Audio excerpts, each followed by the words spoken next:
What's good, y'all? Welcome back to another episode of the Shinobi Squad Podcast. I'm fan service Renji. I'm Shana Mostella. We just came back from Ramen Con. We were guests, in case y'all missed that announcement weeks and weeks ago. It was a pretty interesting experience, to say the least. Our first con back as guests. Kind of a different experience than just attending a con. People kind of treat you kind of special because some of them are staff and they kind of have to. But then some people treat you kind of special in a negative way. A lot of it does have to do with some people are familiar with us, so they feel comfortable to interact with us in a certain type of way. But at the same time, they wouldn't interact with other guests that way. But for some reason, because they knew us in some way, shape, or form, whether they're close friends or not, they just got really comfortable. People were just spilling the tea on the local cosplay scene for whatever reason. I don't know if they're like, maybe you need this for your podcast, but let me spill some tea. And I'm just like, I guess I'll listen. And tea was coming from regular con attendees, people that kind of knew us, friends, con higher-ups. With all this tea being spilled, alongside our observations, it brings me to this week's topic, the Cosplay Crab bucket. For those of y'all not familiar with the crab bucket analogy, it's pretty much you're in this community, and no matter how hard you work and how far you climb, all the other crabs in the bucket just keep pulling you down. If you've ever been to a fresh seafood market and see crabs in a bucket, that's what happens. These crabs just fight each other to climb out the bucket just for someone to get close to the top, and then the rest of them just pull them down. We're talking about people in the community who are just trying to pull you down, regardless of how hard you've worked. And then on the other side of that, we're also talking about how some of these people in our community are just grabbing at straws and making things way bigger than what they are, whether it's a panel, a position in the con, a certain amount of followers they have on social media. They're making it bigger than it really is, and they're shitting on their peers, aka the other crabs, in the process. Even before Ramen Con began, the crab bucket mentality was already straight to work. Sean and I were already dealing with things months before we even set foot into the con. For those that don't know, Ramen Con celebrated its 10th con, so this is technically its 10-year anniversary. Let's go back in time. Ramen Cons 1 and 2 and 3, we were one of their first guests. We helped this con grow when it didn't have much of a budget. Ramen Con has always had a special place in our heart, and in return, the con chair has said we will always have a special place in Ramen Con's heart. Sounds nice on a Hallmark card and everything. With all that said, we still started off this con with some BS. Oh, yeah. Let me throw that to Shana, since this affected her the most. RamenCon is very dear to me because they were the first to ever give me a chance to showcase my fashion and my fashion shows. The very first RamenCon, I had my very first fashion show. I had 10 models, 10 pieces. I was fresh on the scene. This is my very first real fashion show that I've ever had, and I was so excited. I was just so ecstatic to do it. For the 10-year anniversary, I kind of wanted to, pay a little bit homage to that memory and do another fashion show there. I've had other fashion shows at RamenCon, and I've always done them during the halftime show during the masquerade. After I submitted my request, they hit me back with some attitude. The email came straight to me, so let me paraphrase it as best as I can, just so y'all get a clue of how they responded to us. The response was, okay, gotcha. We kind of had our own ideas for a halftime show, and we kind of wanted to do our own thing, but we appreciate your interest. We do have a little game that we like to play during the Masquerade halftime show just to fill time. Since you and Shana are guests, we would like to have you guys participate. We pretty much have as many guests come on stage as we can, and then we kind of do this question and answer game. If you guys would be interested in that, we would love to have you. As for the fashion show and your halftime idea, we're going to have to turn it down because we really want to do our own thing this year. So I'm breaking that down as you don't want us to help you fill time for the halftime show, even though you clearly need to fill time. A lot of y'all have gone to the masquerade or the cosplay contest at conventions. Every time the judges need to deliberate a winner, they always need to stall for more time. They may have a halftime show plan, but the judges are always like, we need like 20 more minutes. The guy or the girl that's the host on stage is like, you want to see me juggle? So it never hurts to have more programming just to fill that time, because you can always cut it short. It's better to have something to fill the time than to have nothing. So they turned down our proposal to help fill the halftime show, but yet had the nerve to turn around and be like, oh, but would you be interested in doing our thing to help us fill time? And it's like, bitch, didn't we just offer you like 20 minutes of fill time, but yet you turned it down?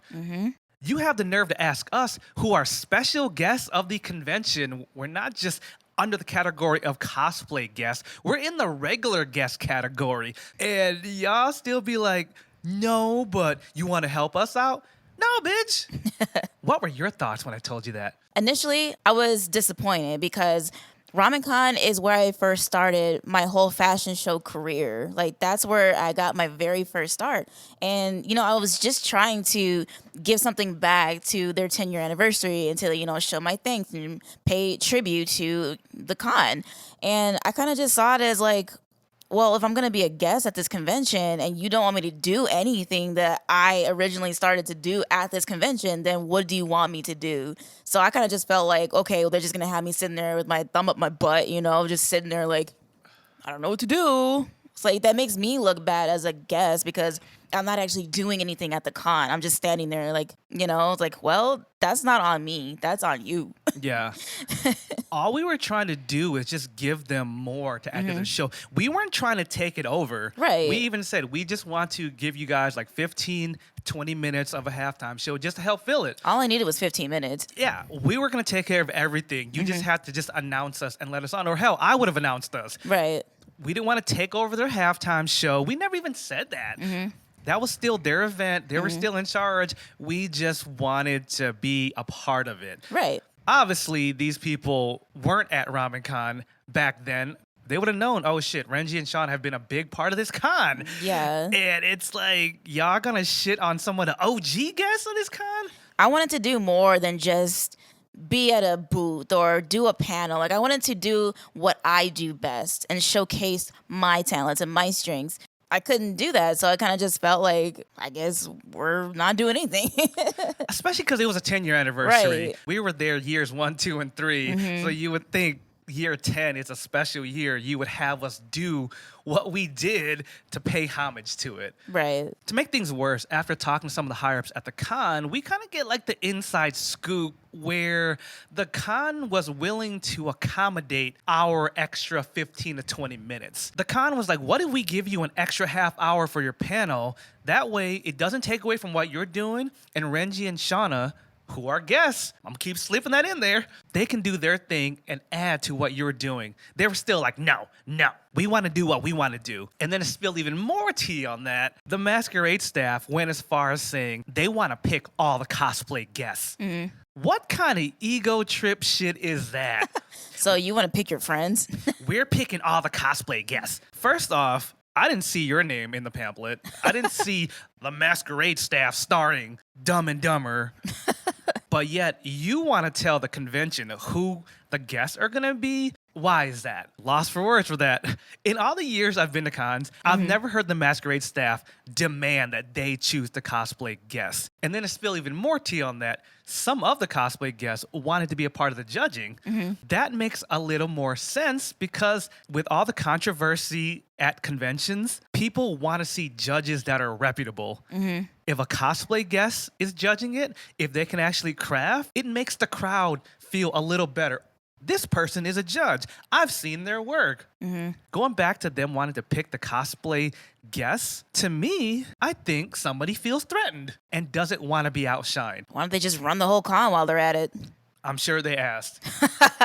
And that goes back to them shooting down Shana and I. And that is a perfect example of grasping at straws, making something bigger than what it really is. Absolutely nobody was trying to take the masquerade from you. That's all on you. So if you wanted to control the entire thing and, you wanted to be the star of the whole show, then just say that.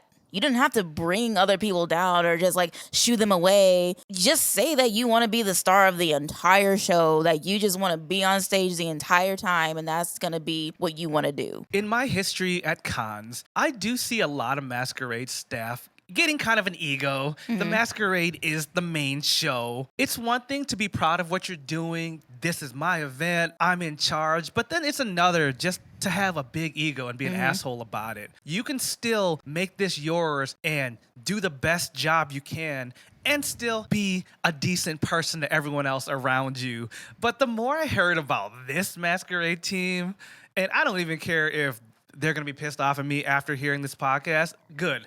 They should be, because y'all had the nerve to disrespect con guests. Like, that's a big no-no. Like, you never disrespect who the convention spent money to have there.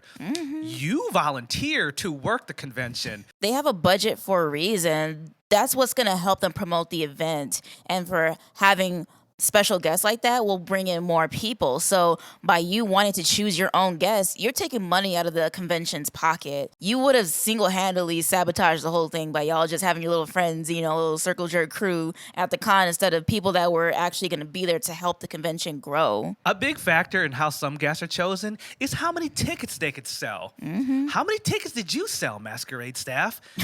Did you contribute to the grand total population of attendees? I highly doubt it. But anyways, grasping at straws. That happens not only in the masquerade, it happens in other panels. It happens just being a volunteer security person. I've seen it on all levels of con staff. Nothing wrong with being proud of your work, being proud to contribute to this convention, but it's a whole nother thing to think you're the Justin Timberlake of the con. To think that you're bigger than the attendees, bigger than the guests. For some reason, it happens the most in the masquerade. I told y'all in a previous podcast, I had this problem when I was a guest at Colossal Con.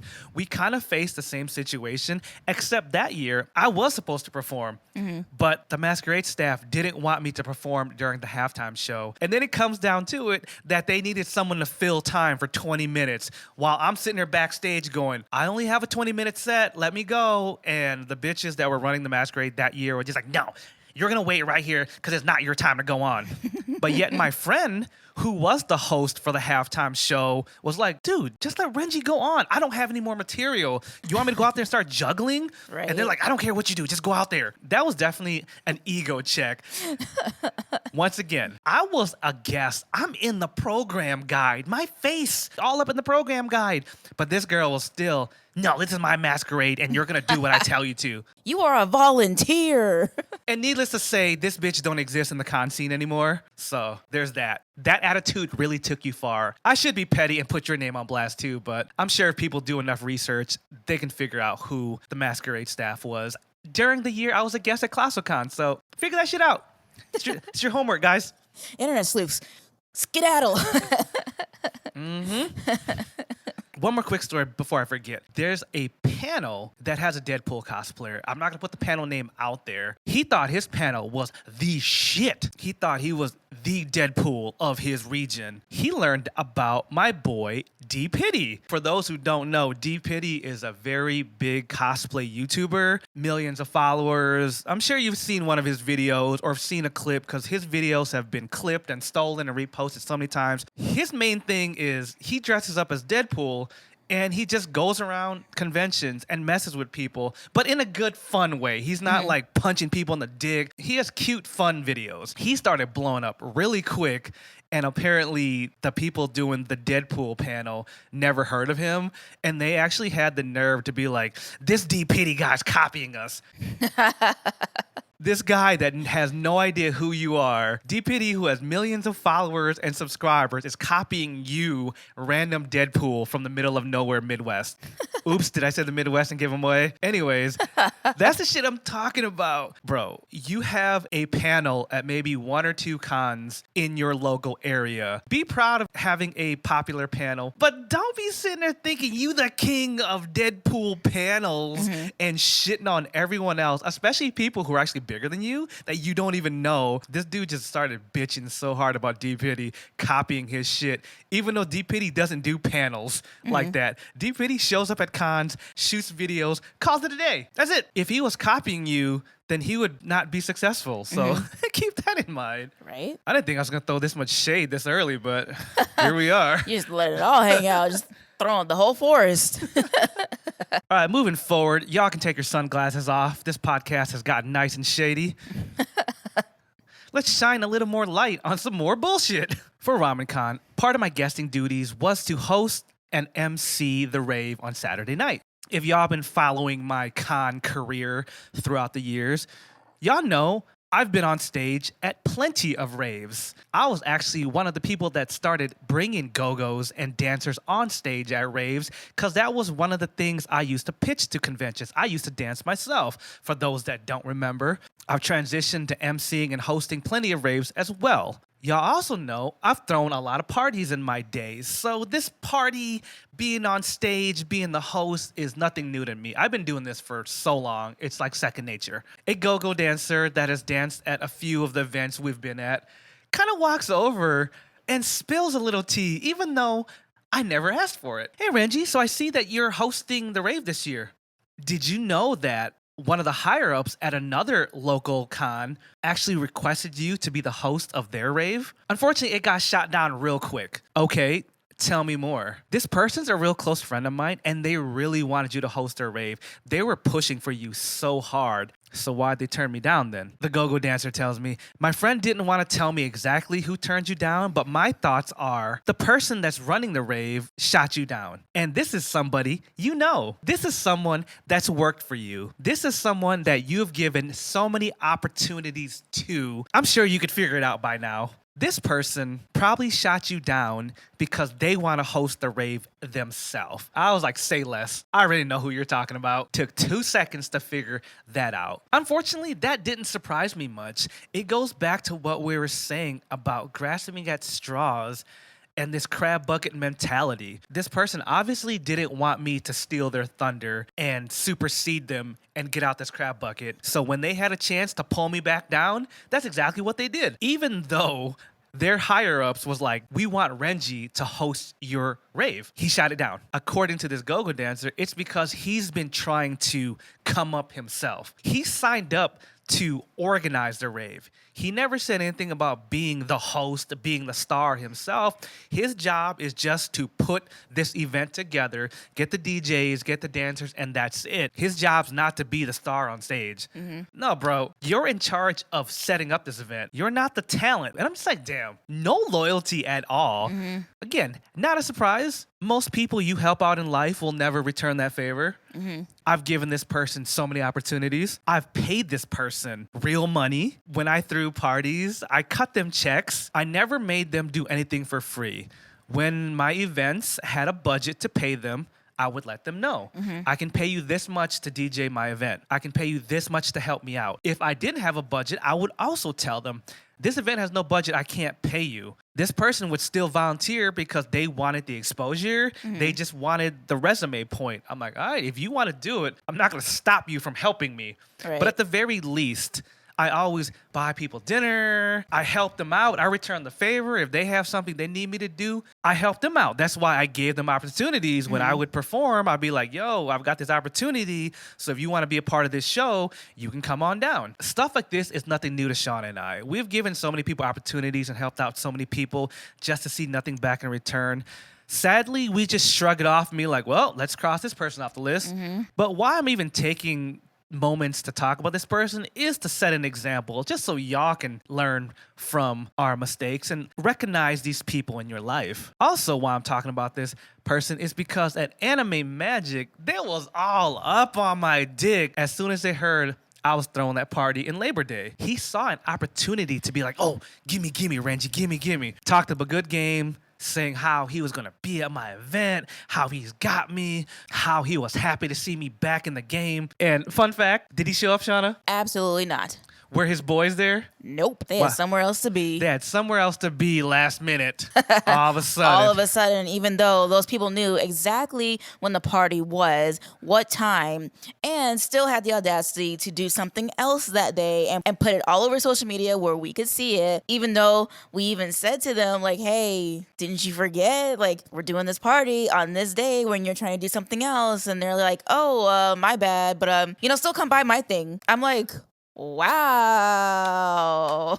And they even went as far as promoting their thing the day before our party and then decided to have their thing on the day of our party, just to clear that up. I understand people can't make it to all the events. People want to support, but life happens. I get that. It wouldn't bother me if they were generally busy. But at Anime Magic, they was all up in me and Shauna's grill, like, we got you. We're glad you're back. We're going to support you guys. And then crickets. Anyways, going back to the other convention rave that I was supposed to host, but my so-called boy cock-blocked all that. It goes back to people in this community grasping at straws and trying to make whatever their thing is as big as possible. This is still your event, bro. I'm not trying to take it away from you. Obviously, if I wanted to be in charge of the rave at that event, I would have tried for it. You know what's even worse? This same person, if I recall right, at Anime Magic was all talking crap about not being a part of the rave scene anymore, and that's not what he does anymore. But you want to make this your thing again? Like, I don't get it. It's like all of a sudden now you want to remake this your thing, even though you said it wasn't your thing anymore because it's been years or however long since you even been a part of it. That part. What? I forgot about that. He did talk a bunch of shit about the con scene Yeah. and how he's moved on to whatever he's doing now. Yeah. But yet he's organizing this rave for this con, and it's like life and death for him. And fun fact, just some side notes, this dude's already on thin ice with other conventions, and he was supposed to organize a rave for a different convention, but they had a falling out. And according to this go-go dancer, it's like, nah, he's burnt every bridge. This is his last one he has left. So if he messes this up, he's out. If you knew that this convention is your last chance, why would you burn your bridge with me, someone that's been nothing but nice to you, someone who's given you a lot of the opportunities you had up this far? Someone who's always vouched for you. Like, if you were still cool with us, like, we could get you back into things. If we could vouch for you again, like, it would just cool down whatever fire that you started. It's like, this guy's is reputable. Maybe he was just having a shitty day, but no, you did that shit on your own. Yeah. You could have smoothed things over, but no, you had other plans. It's like when I heard about that, I'm just like, oh, so that's what we're on. All right. That's what we're doing. Okay, we're back in this crab bucket. And sadly, you do see that a lot in the cosplay community. People have whatever they have, and they think that's their ticket to fame and fortune. Like, I'm crawling out of this crab bucket, but I'm pulling everyone else down. It's like, you don't have to be that way. Once again, grasping at straws. All right, bro, you got this rave. That's your thing. What else are you going to do the rest of the year? So you're going to shit on people that have given you multiple opportunities in 1 year so you can be king of the hill for one event?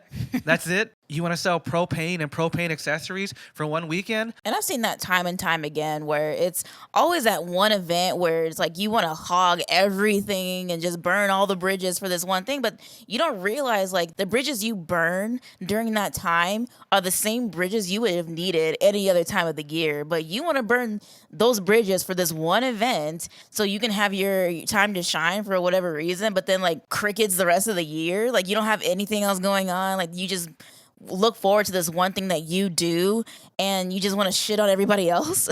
Is it really worth destroying every other relationship you have during the rest of the year just to be like, yeah, I'm in charge of the masquerade. This is what I'm doing. I'm in charge of the rave. This is my Deadpool panel. You're trying to be a superstar for one weekend, but then you look like an asshole for the rest of the year. And then those same people, I only ever hear of them during that one time a year when it's just like, oh, it's my time to shine. But, you know, the rest of the year, you'll never see me again or never hear from me again because I'm not doing anything because I burned all of those bridges. True, but that's giving them the credit of being back at the con the next year. Yeah, true. They could be easily replaced. True, if that's how they want to act. Yeah, they could just be replaced with other volunteers. Someone who wants it more than you do. Just one last note on this rave. It's like, bro, why would I want to take your event so I can work it for free when I'm already guesting at cons and I can get paid to be at that con? Right. It's like, are you really thinking? I'm already out of the crab bucket. I don't need to play this game with you right now. One of the last things we experienced this weekend was just how certain staff members were treating us. Some of these staff members knew us, different levels of relationships and how long they've known us. We were part of this con during the early years. Then we moved to LA and we just kind of lost touch with them because obviously we couldn't always come back. Some of these same staff members are still here from day one. Some of them were like admiring from afar. They knew of us, but they weren't comfortable enough to be like, oh, hey, Renji, hey, Sean, remember me? Then there was some others that you would think we had them over for Thanksgiving dinner, and they met my mom, Gran, my niece and nephew, Avatar Aang, Zuko, and Uncle Iroh came back from the dead, and we were all one big happy family. Right. Shana got to experience this the most, so let me throw it to her. So I'm not going to name any names, obviously, for this because reasons, but so as soon as I even step onto the ramen con floor, this one staff member just flings herself into my arms, gives me the biggest hug ever, and was like all kikiing with me and talking to me. And then, it was cool. And, I haven't seen this person in years. I haven't even really spoken to this person in years. And, we were just spending a little time to catch up and everything, seemed normal at first. Then as I'm seeing this person throughout the day or even throughout the weekend, it just became more and more apparent that they wanted something more from me. I don't know, like some kind of agenda was forming here. And I'm like, huh?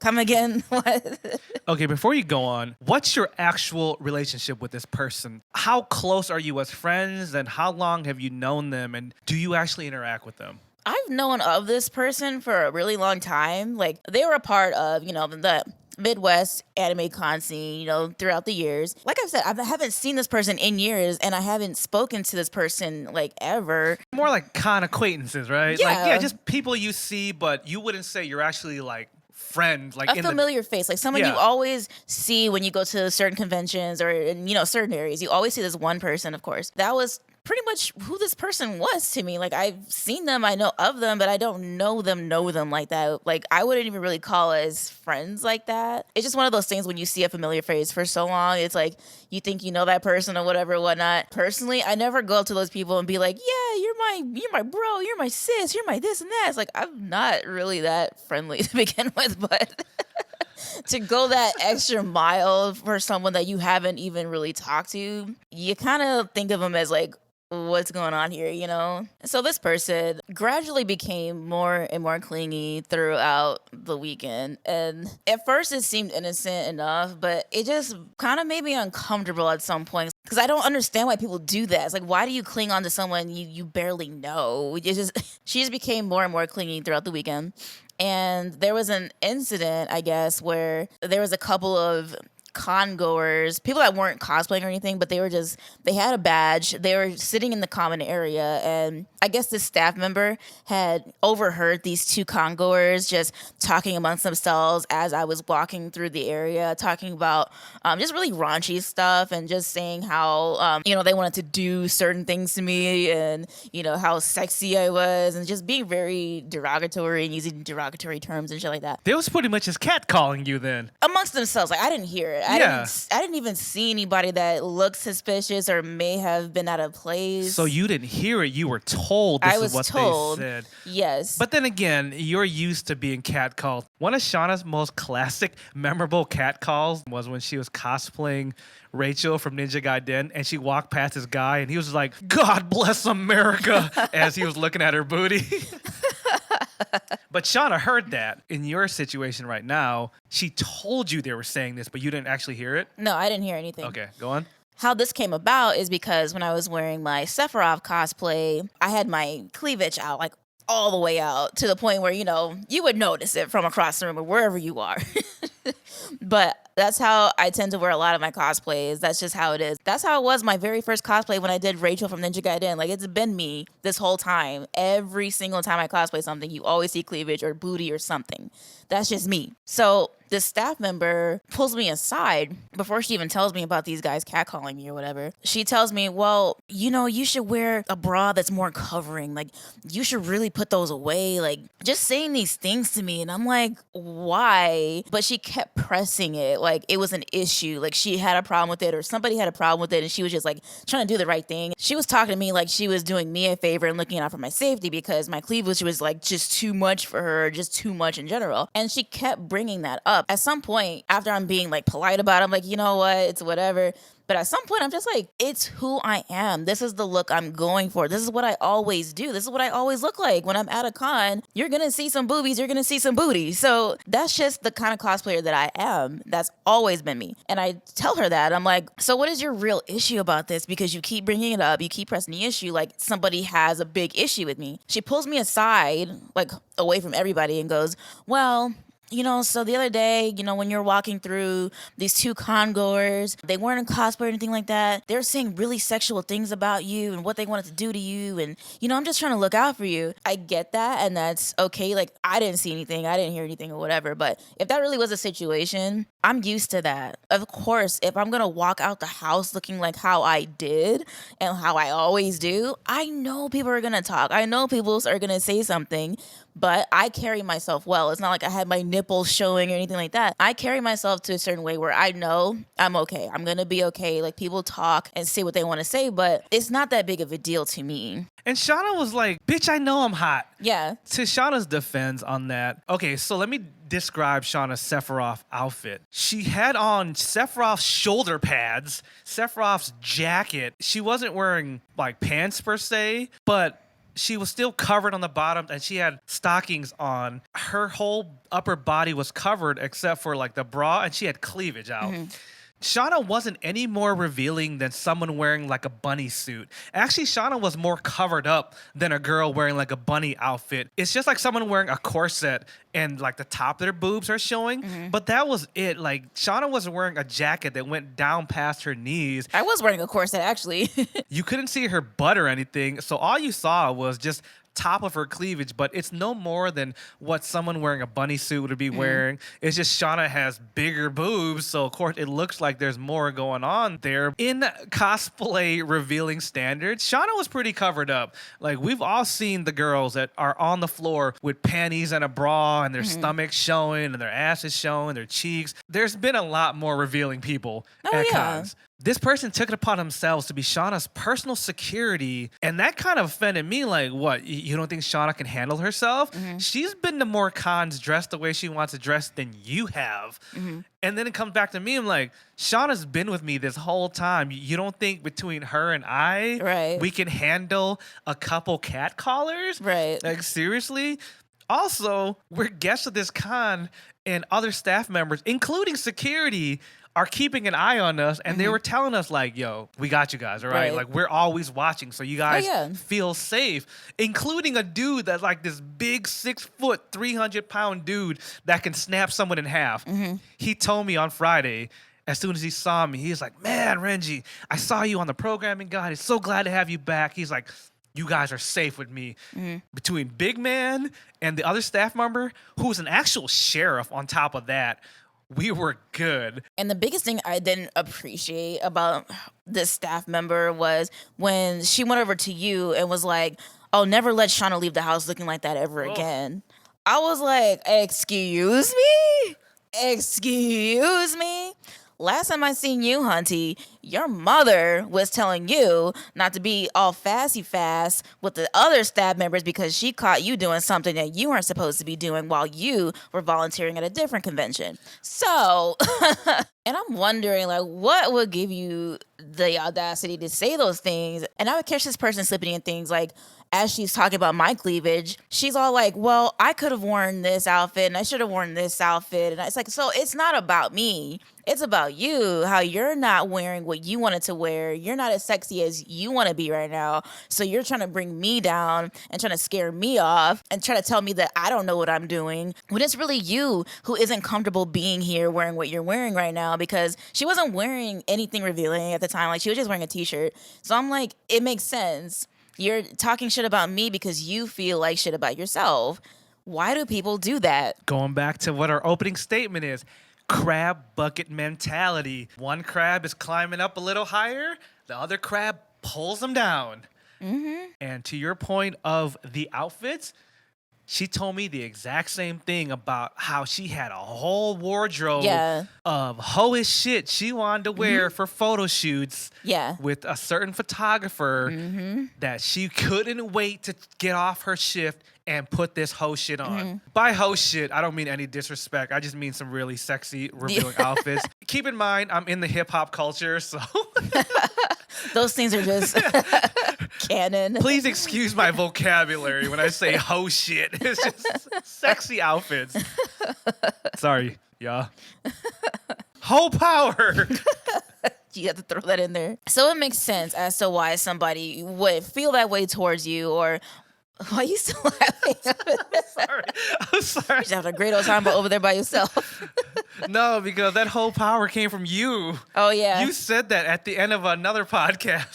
So don't be getting mad at me for saying whole power. You came up with that one, Sean. I didn't. Let's go back a couple podcast episodes. Anyways, internet sleuths, bring that shit up. So this person's just, slipping it in there as to the things that she wants to do but couldn't. But it's like, oh, but I'm going to make fun of you and I'm going to pull you down. I'm the type of person that, I won't automatically just be like, well, F you and whatever. It's like, I'm a very poised and collected person. If I don't like you for some reason, I'll still be cordial with you. I'll still say hi. I'll still be nice. Just because I'm polite doesn't mean I'm going to take your shit. The more shit that keeps coming out of your mouth, I'm going to catch you on it and tell you in the most nice way possible to kindly F off. Yeah, it goes back to what they say, don't mistake my kindness for weakness. Yeah, exactly. At first, I was letting her talk because, I haven't seen her in a long time, and I kind of know how this person is and how that person was. I shouldn't say is because I don't know this person like that, but seems like this person hasn't changed since when I first met that person. So at first, I let her talk, and then after that, I'm just like, you know what? This is me. Like, you know me. You follow me on all social media. You see what I wear all the time, and I'm on OnlyFans, so why wouldn't I look like this? Like I'm promoting myself. So anyways, later after that, I noticed that she's pulling me aside a lot. What is going on right now? Because I'm always confused as to why people do this. She's pulling me aside. She's introducing me to like everybody that she knows. That's cool and all in itself. But then I'm noticing that these are people that she's bringing from the staff room. She's bringing people that she knows. She's bringing people from like outside to inside. I'm like, why? She's telling them like my whole life story and things like that. And we said hi and then introduced ourselves to each other. But then like at some point they're just like kind of like they didn't really even know who I was. I'm like, I am so sorry. I don't know what's going on here, but have a nice weekend. At first, you were told there's these staff members that want to meet you. Right. So that made sense. They're working and they don't always get to meet the guests. So she took it upon herself to bring them to you. But then as you saw, they were like, who is this person? Yeah. And it's like, maybe they don't want to meet me. And that raised a question. So do these people want to actually meet Shana?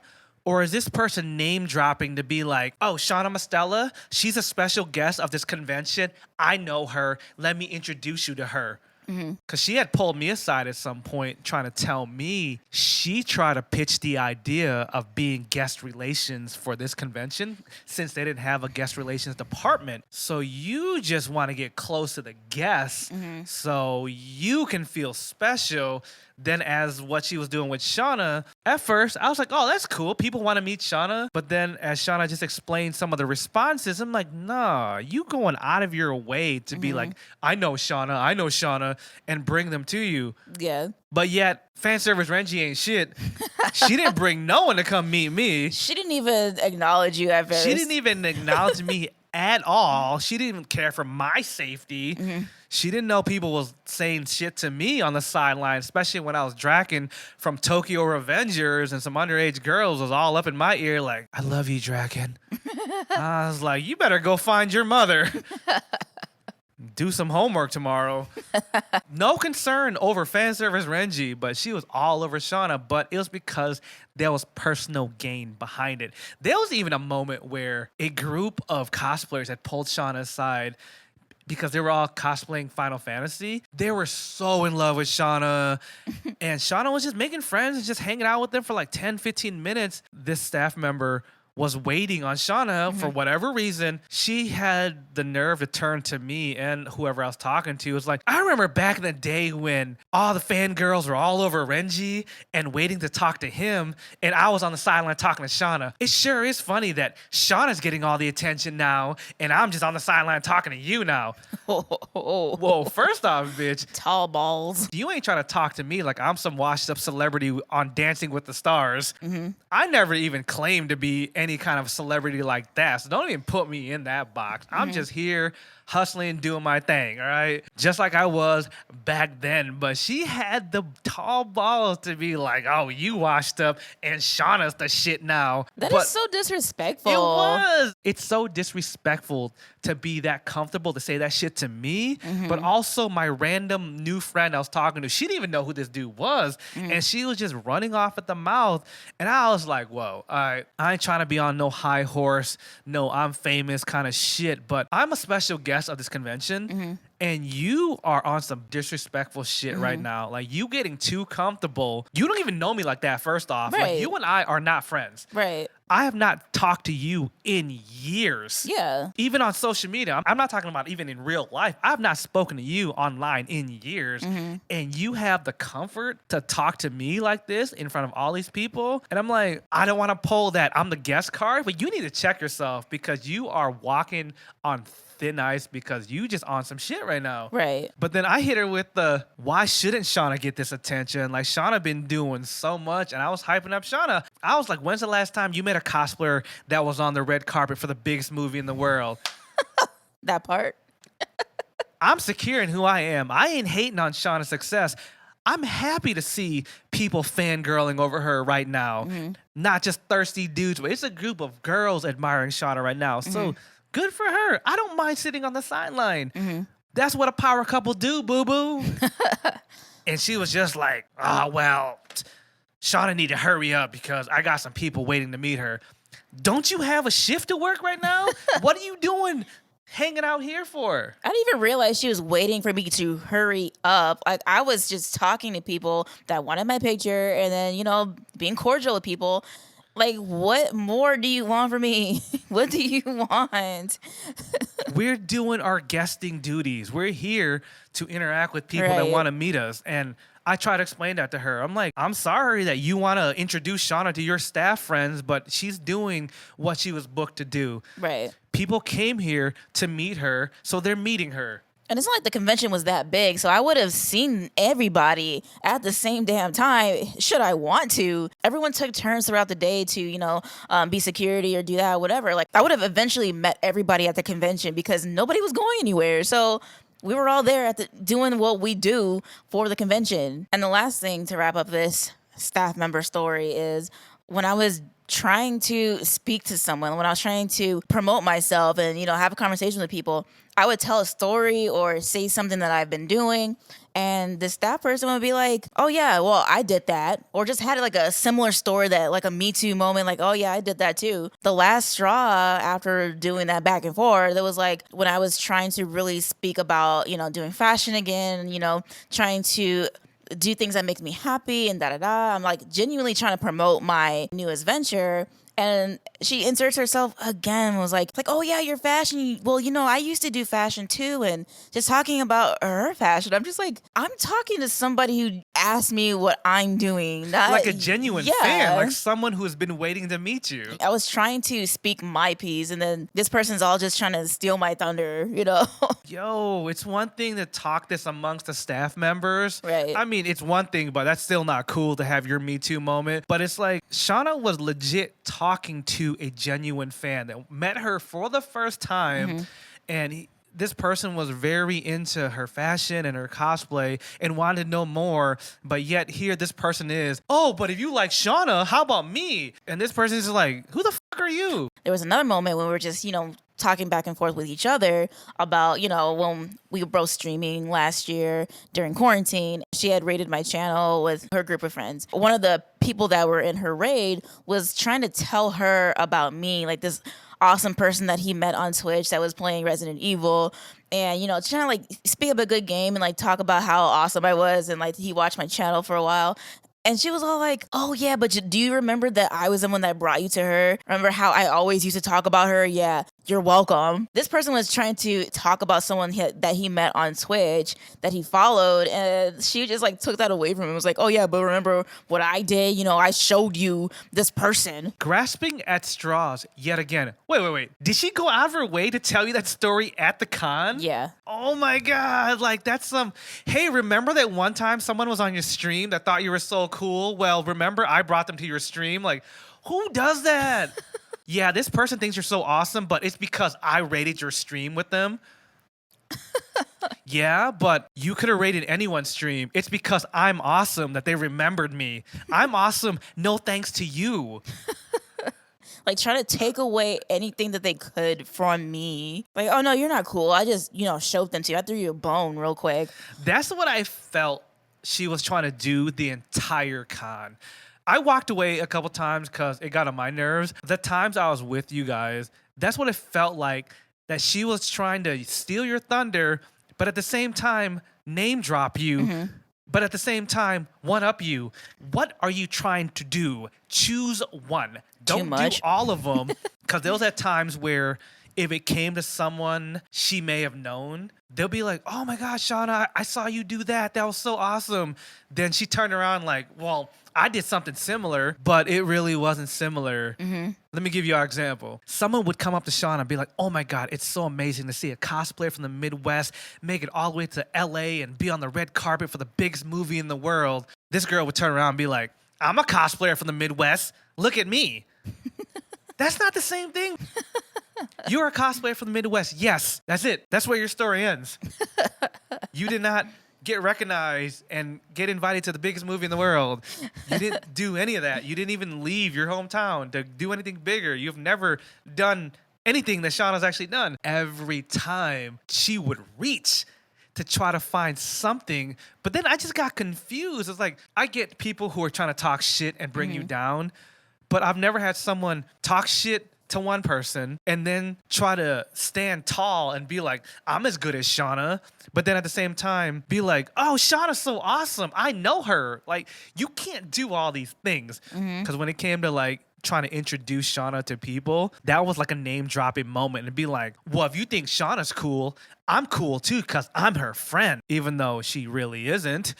But I just got confused with that. All that just brings me back down to the cosplay crab bucket and grasping at straws. Obviously, this person is in the cosplay crab bucket. They want to get out, but they just want to pull people down to make themselves climb a little bit higher. The one thing I want to say is a lot of people in our community got this crab bucket mentality. They feel to get out of this bucket, they have to pull everyone else down to climb up. But what they don't know is what's outside the crab bucket. Their whole world is this bucket. So all they see is, I got to get to the top of this bucket. They're in for a surprise once they actually get out of the bucket and see that there's a whole world ahead of them. And that's not how the rest of the world works. It's sad that our peers feel they have to do this to everyone else they know, even their friends. Why can't the cosplay community just be happy for other people's success? Right. Everyone has their time and their moment. Someone else's success doesn't make you a failure. We're all working at our own pace. You don't know what Shana did. You don't know what I did. I don't know what some of my senpais did. They're where they are because they got there on their own at their pace. Tearing someone down or just trying to stand shoulder to shoulder with them isn't going to make you get out this bucket any faster. And just because you make it out this bucket doesn't mean you're going to be successful in the way you think you are. The bucket is just the small world you see. Once you climb over, a lot of people can't handle the rest of the journey and wish they were back in that bucket. Cosplayers like to live in that bucket because it gives them excuses. It makes them feel like I'm not as successful as I want to be because all these other people are pulling me down. Weren't you just doing the same thing to everyone else? And those same people, they'll always look at us and be like, oh, well, you went over to California, but that's cool and all, but I would never want to go over there. Or they always have that, that's cool that you did this, but I would never do that because I don't like doing that. It's like, then I always ask them this question. where do you want to be in life? Where do you want to go? What do you want to do? And it's always something like they never think that they can do it. And I'm like, why don't you start there and then see where you are? Like, why do you have to bring me down because I did something that I wanted to do for myself? I liked California. I loved it. I loved doing the things that I do. But those same people always have that question or always have that same thing to say to me. Well, you did that, but that's not for me. Okay, so then what is for you? Go get it. Why are you like standing here arguing with me? Yeah, they see what we did, and that's their excuse for what they're not doing. Right. Or they see what anyone did. I shouldn't just say us, but they see what anyone did and be like, I wouldn't do that. Well, that's not your journey. Right now, you're in this crab bucket and all you see is the sky.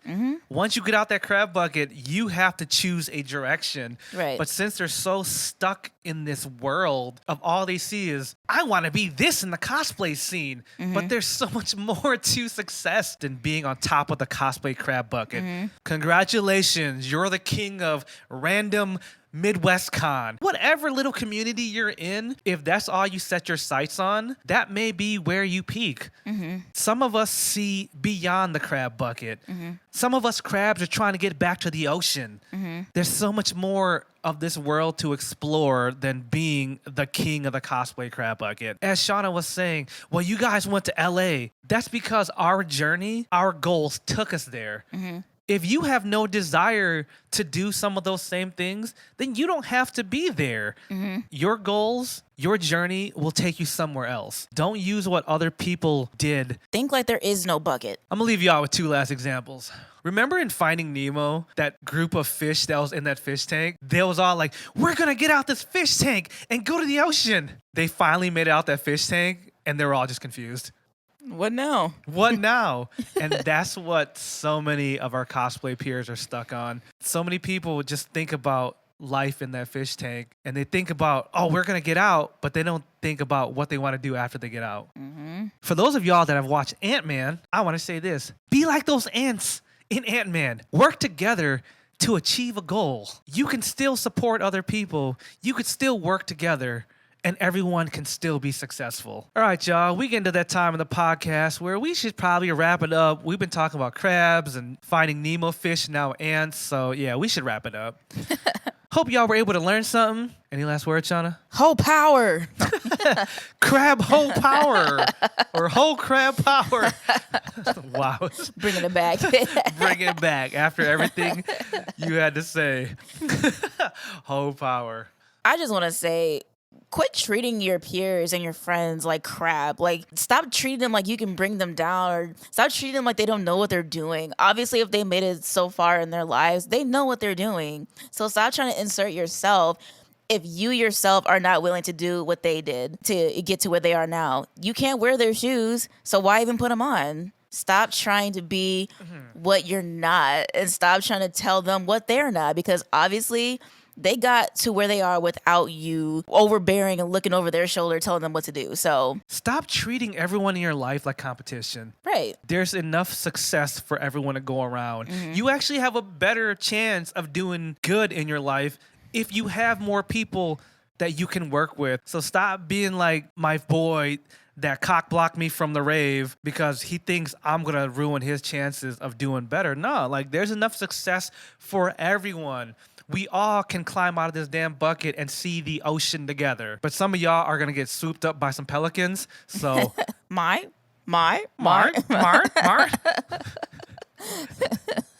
Finding Nemo jokes. Like I said. All right, y'all. Enough fortune cookie wisdom and seafood references. Time to promote myself. If y'all in the Chicagoland area on Friday, October 22nd, I'm throwing my next party. Actually, we're throwing our next party because Shana is my partner in life. So let me stop being so stingy and saying I am. Shana and I are throwing our next party. We bringing it back to Panic Escape Rooms in Hoffman Estates. It's going to be Halloween themed. So let's get them spoopy cosplays out and have a great time, y'all. Link to the event page below. Hope to see y'all there. Make sure you follow us on social media. I just dropped some new cosplay. And definitely make sure you check out Shauna's OnlyFans. She got some new sets coming out. So if y'all looking for ways to support this podcast, support us, that's how you can do so. or come out to the party. Yep. Thank you so much for tuning into this week's episode of the Shinobi Squad Podcast. I'm fan service Renji. I'm Shana Mostella. See y'all next week. Bye.